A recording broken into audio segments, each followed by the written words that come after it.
பேரண்ட்ஸ்க்கும் ஸ்ட்ரெஸ்ஸாக இருக்குது, பசங்களுக்கும் ஸ்ட்ரெஸ்ஸாக இருக்குது. அவங்களுக்கு ஸ்ட்ரெஸ் ஏற்றுக்க முடியலையோ, சூசைட்ஸ் ஆல் தீஸ் ஹேப்பனிங். ஸ்கூலில் வந்து கேஷுவலாக நடந்து போயிட்டுருக்காங்க, டக்குன்னு அந்த வால் வந்து குதிச்சிட்டாங்க. லைக் யூல் நாட் அண்ட் அவங்க கீ எப்படி ஏதோ சுற்றிட்டே போயிட்டுருக்காங்க. நம்ம டைமில் ஸ்ட்ரெஸ் ஹேண்டில் பண்ணுற அளவுக்கு இன்றைக்கி பசங்களுக்கு ஹேண்டில் பண்ண முடியலையோ, ப்ரெஷரு ஸ்ட்ரெஸ்ஸுன்னு எனக்கு தோணுது ஒரு பாயிண்ட். நம்ம டைமில் என்ன சொல்லிருவாங்கன்னா, குழந்தைக்கு என்ன ஸ்ட்ரெஸ்ஸு வாய மூடு அப்படின்ட்டுருவாங்க.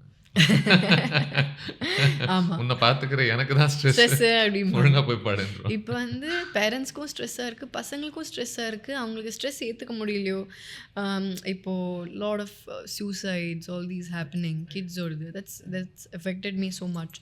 நான் எனக்கு எப்போ இது ஆக்சுவலாக அஃபெக்ட் ஆக ஆரம்பிச்சதுன்னா, you keep seeing some or the other news everyday. Recently I saw ஒரு நியூஸில் வந்து ஒரு பொண்ணு ஸ்கூலில் வந்து கேஷுவலாக நடந்து போயிட்டுருக்காங்க, டக்குன்னு அந்த வால் வந்து குதிச்சிட்டாங்க. லைக் யூல் நாட் அண்ட் அவங்க கீ எப்படி ஏதோ சுற்றிட்டே போயிட்டுருக்காங்க. ரைட், ஆல்மோஸ்ட் என்னவோ லைக் அதெல்லாம் ஒரு விஷயமே இல்லைன்ற மாதிரி. அண்ட் இப்போ ரீசெண்டாக நான் ஒரு சில பேர்கிட்ட நான் பேசும்போது, இந்த மாதிரி சூசைட் பண்ணுறவங்க there are lot of people who are very jovial.